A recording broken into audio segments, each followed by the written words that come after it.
Assalamualaikum warahmatullahi wabarakatuh. A'udzubillahi minasyaitonir rajim. Bismillahirrahmanirrahim. Alhamdulillahi rabbil alamin. Wassalatu wassalamu ala asyrafil anbiya'i wal mursalin sayyidina maulana wa nabiyyina wa habibina wa syafi'ina wa qudwatina wa uswatina Muhammadin sallallahu alaihi wasallam wa ala alihi wa ashabihi ajma'in. Allahumma faqihna fid din waftah alaina futuhal 'arifin waj'al a'malana khalisatan liwajhikal karim ya arhamar rahimin.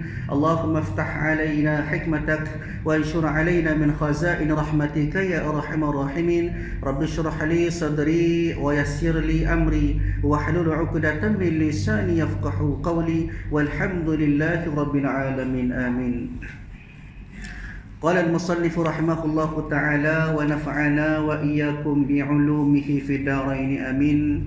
Alhamdulillah, pertama dan selamanya marilah sama-sama kita rafa'kan, kita panjatkan setinggi-tinggi kesyukuran kita kehadrat Allah Subhanahu wa ta'ala. Pada malam ini kita bersua lagi, kita bersama lagi dalam kuliah kita pada malam ini. Allah Ta'ala masih lagi memberikan kesempatan kepada kita. Allah Ta'ala masih lagi memberikan dua nikmat yang terbesar, iaitu daripada nikmat iman dan juga nikmat Islam. Kemudian nikmat sihat tubuh badan, boleh pakai buat amal ibadat kepada Allah Ta'ala, boleh semaya berjamaah, boleh hadir ke rumah Allah Ta'ala pada malam ini. Dan Alhamdulillah ini ramai orang rapat belakang, mungkin dalam UK 100 orang lebih-lebih.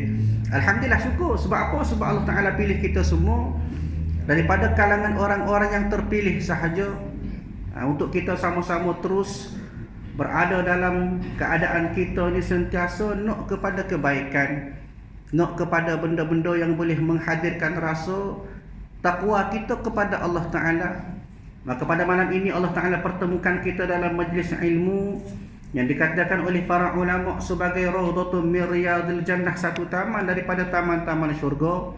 Mudah-mudahan kehadiran kita pada malam ini Allah Ta'ala catatkan sebagai salah satu daripada catatan amalan kebajikan kita, kita boleh bawa untuk kita menghadap Allah Subhanahu wa Ta'ala pada yaumul mahsyar, pada hari akhirat nanti, insya-Allah. Tuan-tuan dan puan-puan yang dirahmati oleh Allah Subhanahu wa Ta'ala, insya-Allah pada malam ini kita sambung kuliah kita daripada kitab Faridatul Faraid pada muka surat yang ke-14 dia.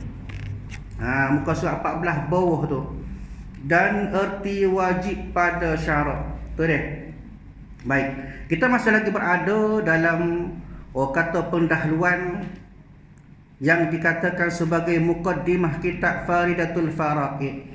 Pengarang kitab ini Syekh Muhammad Zain Al-Fatani rahimahullahu ta'ala telah mari kepada kita gambaran awal ataupun secara kasar tentang apakah yang dikatakan sebagai perbincangan-perbincangan daripada ilmu usuluddin, ataupun ilmu dikatakan juga sebagai ilmu aqidah, ilmu bayan pun sebut juga. Setengah ulama sebut sebagai ilmu hakikat, ada juga banyak nama-nama dia. Walau bagaimanapun, benda inilah yang dikatakan sebagai aqidah. Bahkan dikatakan juga sebagai salah satu daripada cabang akidah Ahlus Sunnah wal Jamaah pada bahagian usuluddin, yang mana telah dipelopori ataupun telah dibawa petunjuk kepada kita oleh Syekh Abu Hasan Al-Asy'ari dan juga Abu Mansur Al-Maturidiyah, yang membawa kepada aliran Asy'ariyah Maturidiyah. Maka dalam bab ini ataupun pada bahagian ini telah pun kita sebut tentang huraian awal apakah yang dikatakan sebagai ilmu akidah.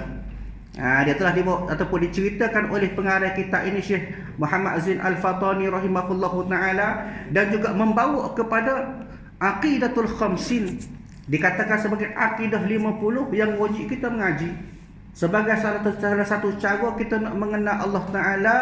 Dalam masa yang sama kita nak kenal Rasulullah ataupun Rasul-Rasul sallallahu alaihi wasallam.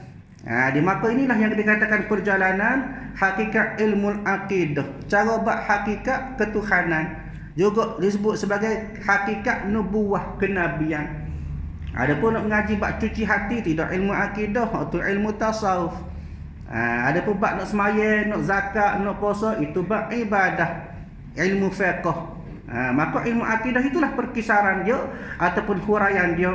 Maka pada kuliah yang lepas juga kita telah sebut apakah yang dikatakan sebagai akidah yang patut kita percaya berdasarkan kepada rukun iman dan juga rukun Islam.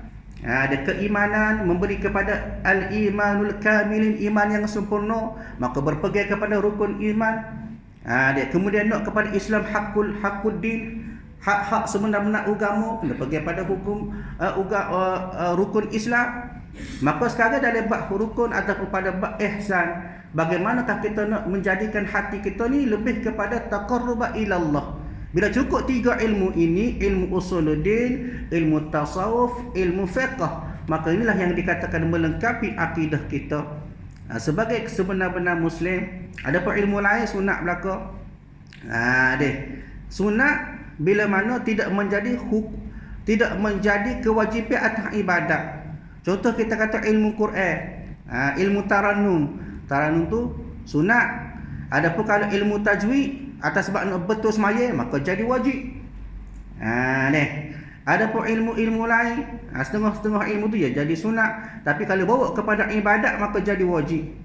Sebab itu kita kena faham. Boleh ngaji ilmu lain, boleh, tak ada masalah. Tapi atas benda kebaikan dan juga atas jalan ibadat kepada Allah Taala. Baik. Maka pada malam ini kita sambung lagi dan erti wajib pada syarak. Pada kuliah lepas kita sebut yang wajib pada syarak atas mukallaf, iaitulah yang pertama pada hak Allah Taala. Kita kena kenal Allah Taala. Maka ulama sebut kepada kita daripada ilmu usuluddin ini, nak kenal Allah Taala kena mengaji. Kena faham apa dia daripada sifat Allah Taala ada banyak. Tapi ulama sebut kepada kita sekurang-kurangnya 20 sifat yang wajib kita belajar, kita mengaji. Barulah kita boleh kenal Allah Taala. Maka bila mana kita kenal 20 sifat, maka kena tahu pula daripada sifat mustahil pada Allah Taala, tak wajib ada pada Allah Taala, mustahil pada akal ada pada Allah Taala, maka itu sifat mustahil. Gapo dia? Lawan bagi sifat wajib tadi 20. Daripada sifat wujud qidam baqa hinggalah kaunuhu mutakalliman, maka lawan pada dia sifat mustahil. Dia kena ngaji juga. Barulah kita tahu gapo dia hakikat Allah Taala. Kemudian satu sifat yang harus bagi Allah Taala kena belajar juga.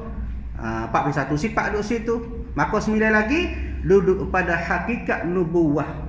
Lagu mana hakikat nubuwah pula? Hakikat kenabian pula. 4 sifat wajib bagi Rasul, sidiq, amanah, tabligh, fatanah. Kemudian 4 sifat mustahil, kemudian 1 sifat harus bagi Rasul.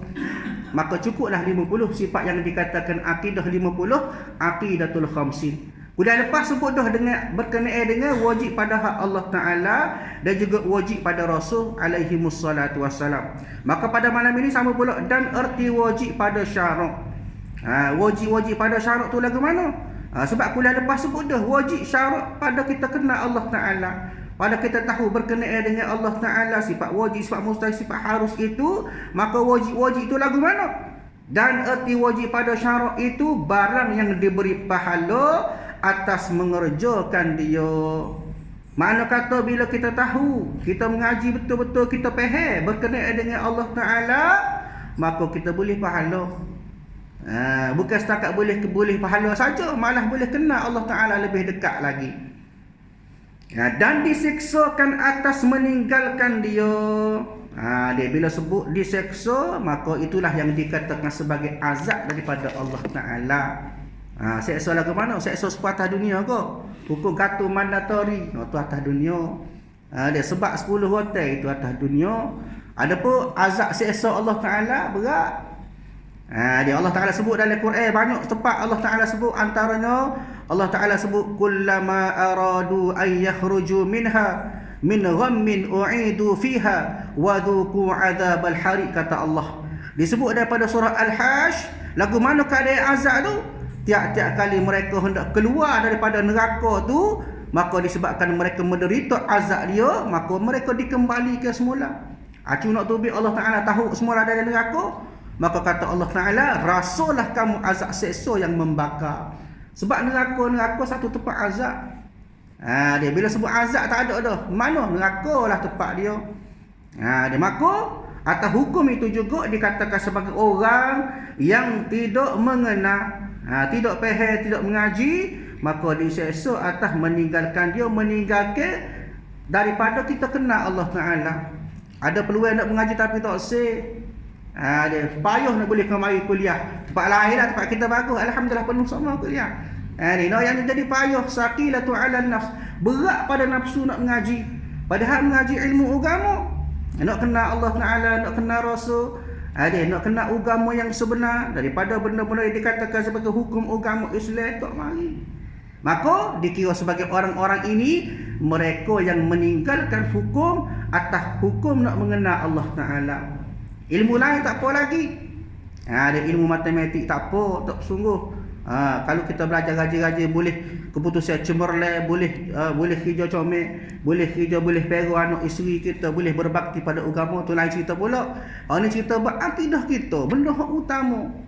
Dia benda hak patut ada daripada awal sampai akhir. Nak ayatnya jadi wajib, hukum wajib tadi lagu mana? Bila buat boleh pahala, dan bila tinggal kena azab seksa pada Allah Ta'ala. Dia kena beringat. Dia bukan main-main ilmu ni. Dia faham molek. Baik, lagu mana? Seperti mengetahui ada Allah Ta'ala. Hal ni dikatakan sebagai hakikat ma'rifatullah. Kita kenal bahawasanya Allah Ta'ala itu ada. Allah Ta'ala itu bersifat dengan sifat wujud. Bahawasanya Allah Ta'ala itu ada. Kita tahu Allah Ta'ala ada berdasarkan daripada dalil-dalil yang ulama sebut, Quran sebut, hadis sebut, ijma' sebut, maka kita pun jadi faham. Itu yang dikatakan sebagai kita tahu dengan ada Allah Ta'ala, maka diberi pahala atas mengetahui itu. Bila kita dah faham, maka boleh pahala kita. Boleh kenal Allah Ta'ala lagi, jadi khusyuk atas ibadat lagi, jadi sedap buat amal ibadat lagi, tapi dalam masa sama boleh pahala. Di mananya banyak kelebihan. Atas sebab apa? Atas sebab kita buat hak wajib tadi. Kalau tak buat dan diseksakan atas ketiadaannya. Makna kata ketiadaan itu jadi tidak faham, tidak ada pemahaman, tidak ada pengetahuan tentang adanya Allah Ta'ala. Makna kata ulama sebut dah kepada kita, pengarang kita yang sebut juga kepada kita, bila mana kita tidak mengaji berkenaan dengan Allah Ta'ala, maka jatuh hukum dosa, kena seksa sekiranya kita tidak faham betul-betul. Dia kalau buat ilmu lagi tu kacau dia. Dia pas kerusuh gotu, kerusuh goni, seminar gotu, seminar goni. Tiba-tiba orang mengajar bab hukum Allah Ta'ala, kena Allah Ta'ala tak simari. Terbalik dia. Tidak tempat kita lah. Tempat kita bersungguh berlaku, alhamdulillah. Tapi noyaknya di sini biar kita faham apakah yang dikatakan sebagai aulawiyat, keutamaan dia. Keutamaan kita hidup atas dunia, apa dia sebenarnya? Dia kena ikut hukukillah au hukuki ibadi. Dia kena dengan hak Allah Ta'ala. Apa dia antara kena dengan hak Allah Ta'ala? Kita kena kenal dulu Allah Ta'ala hak je buat kita tu. Bila kenal Allah Ta'ala, kita faham hukum yang Allah Ta'ala beri, masa tu barulah dia katakan kita ni dalam keadaan kita ni nak menyempurnakan hak kita kepada Allah Ta'ala. Begitu juga hukuk ibadi, hukuk hak-hak hamba. Gapo dia antaranya kita sesama makhluk, kita dengan jiran lagu mana, kita dengan masyarakat lagu mana, kita dengan binatang lagu mana. Itu semua dikatakan sebagai kewajipan kita. Yang utama maka kenal Allah Ta'ala. Sebab itu diletakkan sebagai hukum. Kalau buat benda wajib ini boleh pahala. Kalau kita tak faham, kita tak kenal, kita tak mengaji berkenaan dengan Allah Ta'ala, maka diseksa atas ketiadaannya. Seksa agak nanti tunggulah lagu mana, bergantung kepada setara mana kita kenal Allah Ta'ala. Kalau 10% je kita kenal Allah Ta'ala, 80% lagi kita tak kenal Allah Ta'ala, maka esok bila dia soal kepada kita sejauh mana kita kenal, sejauh mana kita tak kenal, masa itulah kita akan terima setimpal dengan setara mana kita buat atas dunia. Usaha kita 10% yang nak kenal Allah Ta'ala, maka 90% lagi jika sebagai kita tidak berkeadaan ataupun kita tak ada usaha nak kenal Allah Ta'ala. Maka sebab itu kena mengaji. Itu maknanya erti wajib pada syarak. Dia maknanya kita kena faham lah, buat kena ataupun kita faham ilmu akidah, kita kenal Allah Ta'ala ni jadi hukum wajib atas sebabnya buat boleh pahala, tinggal kena dosa ataupun seksa daripada Allah Ta'ala. Baik. Dan erti wajib pada akal. Tadi erti wajib pada syarak. Makna kata erti wajib pada hukum. Itu tadi. Adapun erti wajib pada akal, maknanya pada pemahaman kita. Gapo dia dikata wajib pada akal, iaitu gapo dia barang yang tiada tasawur. Makna kata benda-benda, perkara-perkara hak tidak sapa akal. Tak boleh nak terima akal.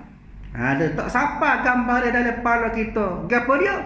Pada akal ketiadaannya. Makna kata tak logik pada akal tu, benda tu tak ada. Contohnya apa dia? Seperti mengambil lapang pada jirim. Di maknanya seperti diambil tepat bagi sesuatu benda. Contoh kita kata botol. Botol duduk mana? Atas meja. Ada kedudukan dia, ada tepat dia. Maka tak terima akal sekiranya botol ni tak duduk mana-mana. Tak bertepak. Tak ada tepak. Botol ada. Tapi tak ada tepak, tak tahu duduk mana. Ada, maka tak terima akal. Ini dikatakan sebagai wajib pada akal. Maknanya penerimaan kita berkenaan dengan wajib pada akal ini mustahil pada akal ataupun tidak sapa pada gambaran kita. Tak boleh nak terima kita kalau benda tu berlaku lagu tu. Tapi hal ni dikatakan pada bahagian ataupun pada perbincangan hukum ilmu akidah, dia tidak jadi benda lagu tu. Sebab apa? Pasal benda akidah ini adalah perbezaan antara makhluk dengan Tuhan. Kita mengajar ilmu akidah bab ataupun pemahaman kita dengan Allah Ta'ala. Adapun Allah Ta'ala itu tidak sama dengan makhluk. Boleh kalau dia ni nak buat dia ni tidak jadi super erti wajib pada akal tadi. Makna kata Allah Ta'ala ini kita nak menyifatkan bagi Allah Ta'ala itu tidak berada pada sesuatu tempat. Maka layaklah bagi Allah Ta'ala sebab Allah Ta'ala itu bersifat dengan laisa kamitslihi syai'un, tidak menyerupai ataupun tidak sama dengan sesuatu. Itu sifat wajib bagi Allah Ta'ala. Adapun bagi makhluk, maka dikatakan sebagai wajib pada akal. Sebab itu ngaji ataupun kita belajar ilmu akidah ini, tengok pada penerimaan akal kita. Kalau ngaji itu kita buat tak tentu kalau ngaji, maka boleh menyebabkan kita jadi isi. Pasal fikir lebih pada kemampuan akal. Kita nak fikir Allah Ta'ala tu tak boleh. Sebab Allah Ta'ala lain dia dengan kita. Sebab itu setengah ulama sebut hukum dia haram sekiranya kita tafsir sesuatu atas gambaran akal semata-mata. Lo ni ramai baca ayat Quran dia tafsir dengan akal. Dia kata mana? Ar-Rahmanu 'alal 'arsy istawa. Allah Ta'ala ada atas arah. Maka bila dia kata, bila Quran sebut Allah Ta'ala ada atas arah, maka dia pun fikir akal dia, zahir dia kata mana? Allah Ta'ala ada atas arah. Sedangkan bagi kita kena tafsir pula. Itulah yang dikatakan sebagai hukum perundangan Islam. Dia ada 4. Tidak Quran saja, tidak hadis saja. Ada Quran, ada hadis, ada ijma' ulama, ada qiyas ulama. Bila Quran tafsir, mana sebab apa? Sebab Quran ni kata ulama, innal Qur'ana zahiran wa batina. Quran ni ada zahir, ada batin. Apa maksud batin? Dikatakan sebagai ayatul mutasyabihah, ayat yang kesamaran. Kita kena jelas pula. Kita kena huraf pula. Kita kena bincang pula. Dia ada ayat yang zahir, baca tu faham selalu. Maknanya kalau Allah Ta'ala disebut dalam Quran Ar-Rahmanu 'alal 'arsy istawa, apa dia maksud dia pula? Tak boleh nak sebut, tak boleh nak tafsir secara akal semata-mata. Tengok hadis kata gano. Hadis tak ada sebut. Tengok pula ahlul mufassirin ataupun ahli-ahli tafsir yang dikatakan sebagai daripada ulama. Ulama ada 2, ijma' ulama. Ijma' ulama ni daripada kalangan ulama-ulama yang dikatakan sebagai antaranya disebut sebagai mujtahid mutlak. Mujtahid mutlak ni orang yang layak mengeluarkan fatwa, boleh buat mazhab. Kata Nabi, kata ulama sebut pada kita, orang-orang yang dikatakan sebagai mujtahid mutlak adalah daripada kalangan orang-orang yang berada pada abad ketiga. Abad pertama daripada Nabi, sahabat itu abad pertama. Abad kedua selepas Nabi daripada kalangan tabi'in. Yang ketiga tabi'in, juga disebut sebagai ulama-ulama yang boleh mengeluarkan fatwa ataupun mazhab sendiri. Sebab itu kalau kita mengkaji dari Islam ini, yang dikatakan sebagai a'immah mazhab ataupun orang-orang yang buat mazhab, semua berada di abad ketiga. ataupun sebelum. Masuk kepada abad keempat tak boleh buat mazhab dah sendiri. Bahkan Imam Al-Ghazali, dia hebat, antara ulama hebat. Tapi oleh kerana dia ni berada pada abad ke-6, maka dia pun tak boleh buat mazhab. Bahkan kata ulama, Imam Al-Ghazali dia ikut mazhab Syafi'i. Maka sebab itulah bila mana kita melihat kepada Al-Quran, kena ada yang lebih mentashihkan dia. Bukan kata Quran ni tak sempurna, tapi kadang-kadang tak sapa pada akal kita, tak kena pada tafsir kita. Maka nak kepada ulama sebut hura pula pada kita. Dia kita datang-datang kita baca Quran nak faham, biar faham cara kita, tak boleh. Silap faham masalah. Quran sebut apa dia antaranya? Yadullahu fawqa aydihim, tangan Allah di atas tangan-tangan mereka. Kalau ikut zahir ke Allah Ta'ala ada tangan tak? Ini. Dia. Lepas tu dia kata kena. Betul lah ada Quran kata lagu tu lah kita kena terima. Betul. Zahir lagu tu. Tapi tengok pada mufassirin. Mufassirin ahli-ahli tafsir sebut pula lagu mana. Sebab tu nak kepada biar ulama menggariskan ataupun memberi panduan kepada kita. Jangan pada nak tafsir sendiri. Sebab apa? Sebab akal kita ada yang tidak mampu sapa.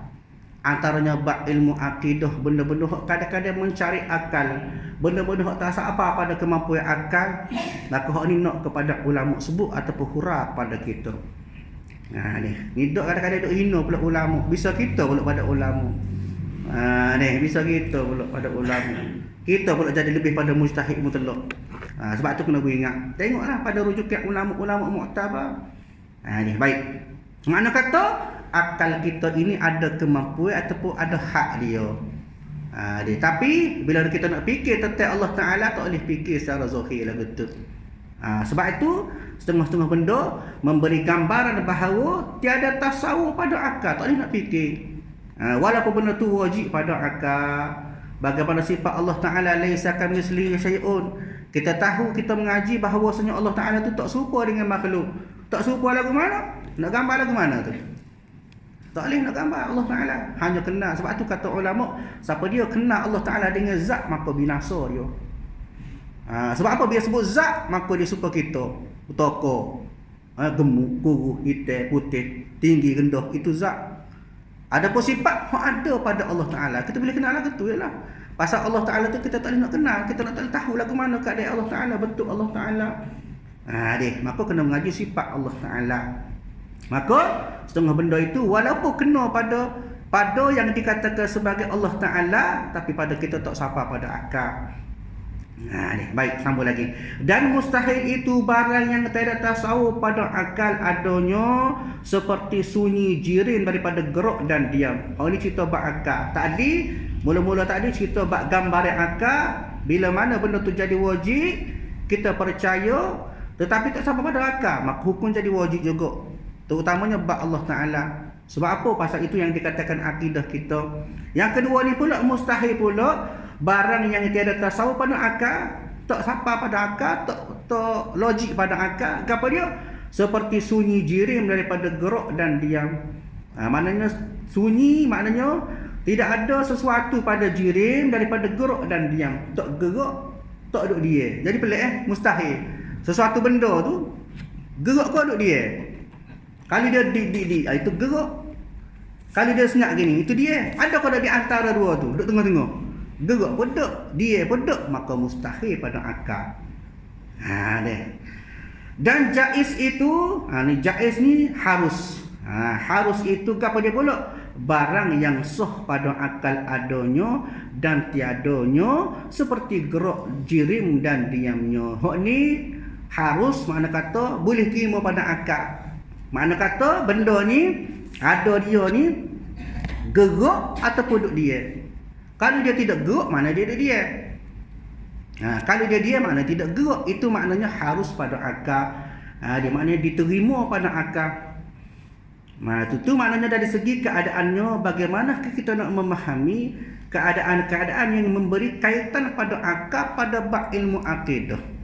Adapun ilmu lain pada bab ilmu ibadah, boleh jadi cara-cara dia ataupun pemahaman kita pada akal.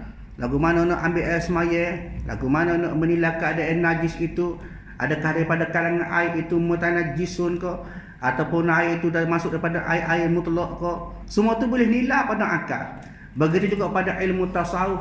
Lagu mana nak cuci hati, keadaan hati-hati mereka yang bersih. Lagu mana nak berjalan menuju ke hadratillah. Cari jalan-jalan bagaimana nak menghadapi awa'ik ataupun penghalai kepada ibadat. Benda tu boleh fikir dengan akal berlaku. Tapi bab akidah setengah benda tak boleh nak fikir pada akal. Sebab apa? Sebab ada benda tu mustahil pada akal. Ada setengah tu harus pada akal dan ada setengah tu wajib boleh terima pada akal. Dan wajib pula atas mukallaf. Ni wajib, mana kata wajib ini wajib pada syarak. Dia wajib pada syarak pula atas mukallaf. Mukallaf sebab hang sebut sebelum ni lah. Ada ciri-ciri seseorang yang mampu ataupun cukup syarat untuk menanggung ibadat ataupun menanggung taklifat agama. Dia boleh digelar sebagai mukallaf ataupun khalifah. Maka dia tu daripada mukallaf, cukup syarat. Dia siapa umur, akal sempurna, cukup baca indera, siapa su. Di mana cukup 4 syarat ni, maka kita ni menanggung taklifat ataupun menanggung amanah daripada Allah Ta'ala sebagai hamba Allah Ta'ala atas muka bumi. Dia. Maka wajib pada mukallaf pada kita tu lah sebagai wujub aini. Maknanya wajib atas tiap-tiap orang. Dalam bab hukum ni, maknanya dalam bab mengaji berkenaan dengan Allah Ta'ala, pada bab Rasul, pada bab ilmu akidah ini, wajib sebagai wujub aini. Maknanya atas seorang-seorang wajib. Dia bukan kata mu wajib aku dok. Dok semua. Bila kita mukallaf, cukup syarat mukallaf, maka dikira sebagai wajib zati ala nafsih. Wajib atas diri sendiri. Lagu mana? Mengetahui dalil. Dia wajib, mana kata atas kita tu kita tahu daripada dalil atas tiap-tiap sesuatu. Apa dia sesuatu tu? Daripada yang wajib dan yang mustahil dan yang jaiz, yang harus itu. Maknanya kita kena faham dalil yang dibawa oleh para ulama kepada kita untuk kita kenal daripada Allah Ta'ala, kita kenal Rasul-Rasul, kita kenal ilmu akidah semua tu, maka wajib kita tahu. Biar kita faham. Supaya apa? Supaya tidak jadi ia daripada mukallid. Mukallid ni apa dia? Pok turut. Dia pok turut. Walaupun kita ni Islam baka. Dia celak-celak mata, kita dilahirkan dalam keadaan kita Islam. Islam dah kita tu dari segi baka. Tapi dari segi akidah biar Islam retek. Jangan Islam atas baka saja nama semata-mata. Akidah kita akidah tak support Islam. Tak boleh lah. Sebab tu dia kata wajib. Sebab apa? Sebab hukum ini tidak letak pada baka. Kalau letak hukum atas baka, sedap lah kita orang Islam ni. Nanya ke mu'alaf ke India Muslim tu, baru masuk Islam. Dia makna kata tak kira kita ni baru Islam ke, lama dah Islam ke, maka wajib berlaku. Bila sebut mukallaf, kena berlaku. Wajib orang mari dalil supaya tidak jadi mukallid. Apa dia? Pok turut tadi. Dia iaitulah gapo? Orang yang jazam, maknanya orang beriktikad ia dengan perkataan orang lain dengan ketiadaan mengetahui dalil. Turut Allah Ta'ala, kenal Allah Ta'ala. Tapi kenal lagu mana? Kenal sekenal-kenal. Orang kata ya, kata dok turut orang. Dia kata Allah Ta'ala ni wujud, maka kita pun wujud Allah Ta'ala. Apa lagu mana? Keadaan wujud Allah Ta'ala tak tahu. Dia orang turut, orang royak turut, tapi tak faham, tak tahu. Maka ulama sebut kepada kita, dia dan telah bersalah-salahan ulama pada kufur muqallid itu dan tiada kufurnya. Makna kata bila sebut bab muqallid hak jenis pok turut ni tidak faham betul-betul, tetapi hanya turut orang semata-mata, maka ulama bersalah ataupun dikatakan sebagai ulama ni ikhtilaf, berbeza pendapat. Ada ulama sebut kufur dia. Jadi kafir. Sebab apa? Sebab kenal Allah Ta'ala, kenal ilmu akidah dengan turut orang.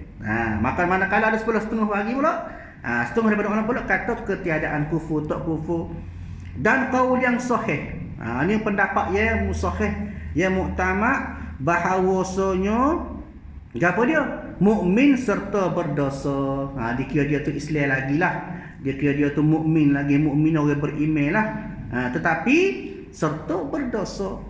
Dalam keadaan berdosa, dia dengan sebab meninggalkannya, makna meninggalkan seseorang itu akan belajar tu daripada ilmu tadi lah, ilmu akidah tu lah. Dan fikir bicara, dan maknanya kaji, belajar jika ada daripada ahli demikian itu. Makna kata, selagi mana tak mengaji, maka selagi itulah dikira berdosa. Selagi mana tak kenal Allah Ta'ala dengan sebenar-benar kenal, maka selagi itu dikira berdosa, menanggung dosa. Bila mana kita mengaji pehel sikit, maka Allah Ta'ala pun cabut sikit dosa tu. Ayatnya jadi hukum dia, muqallid ini selagi mana tak mengaji, maka dia tidak beriman, tidak keluar daripada Islam, tetapi dalam keadaan berdosa, berkekalan dia selagi mana tidak mengaji. Maka kukuk mana pun kena mengaji lah. Mengaji secara mana? Biar siapa kita dikenal dalil dia, kita kenal petunjuk ulama bawa kepada kita daripada benda yang kita mengaji tu berkenaan dengan sifat Allah Ta'ala. Kalau kita mengaji bab wujud, lagu mana dalil wujud Allah Ta'ala? Dalil wujud Allah Ta'ala ni adanya kita. Sebab apa? Sebab ada kita, mestilah ada kerja buat kita. Ni ada kita, ada kerja buat kita. Kita tak ada dengan sendiri. Sebab apa? Sebab kita ni hadisun, kita ni baru. Hakikat benda baru, sebelum ada dia tak ada. Itu benda baru. Maka bila kita ni benda ni baru ada, maka wajib atas kita ni kerja buat kita. Maka kerja buat kita tak lain tak bukan Allah Ta'ala lah. Dia bila sebut orang je buat kita, maka dia ni dulu pada kita. Itu sifat bagi Khaliq, pencipta. Maknanya ada sebelum ada dan ada selepas ada. Makna kata sentiasa ada, istimrar wujudihi. Dia tak daripada awal dulu ada dah. Lah ni ada. Lepas tu esok ada juga sampai bila-bila. Itu sifat bagi Allah Ta'ala, wujud Allah Ta'ala. Dia faham lagu tu. Ni bila tanya wujud Allah Ta'ala lagu mana? Wujud ni ada lagu mana? Ada. Tak boleh nak royak ada Allah Ta'ala lagu mana? Ada Allah lagu mana? Ada makhluk lagu mana? Ada kita, ada makhluk, maknanya ada selepas tiada, kemudian tiada selepas ada. Itu hakikat kita makhluk. Sebab apa? Kullu hadisun, setiap pada benda baru itu, lagu itulah sifat dia. Tak boleh berkekalan wujud kita. Sebab apa? Pasal kita ni makhluk, kita ni benda baru. Dia maknanya biar faham sampai setara tu. Selagi tak tahu setara tu, kena mengaji. Mengaji biar faham. Baik. Dan dikehendaki dengan dalil, itu dalil ijmali. Bila sebut dalil, maka kata ulama dalil-dalil ni ada dua. Dalil ijmali dengan dalil tafsili. Adapun dalil ijmali, makna kata dalil kita faham biar umum. Kita faham secara borong. Itu maksud dalil ijmali. Ni.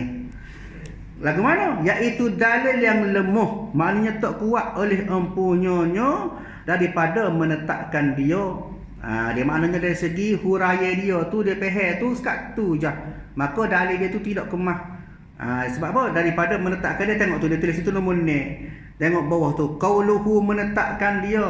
Gapo dia? Artinya menyatakan dalil atas jalan yang dituntuti, seperti bahawasanya kalau ditanya orang, bila mana orang tanya kepada kita, apa wajah keadaan alam ini menunjuk atas adanya Tuhan.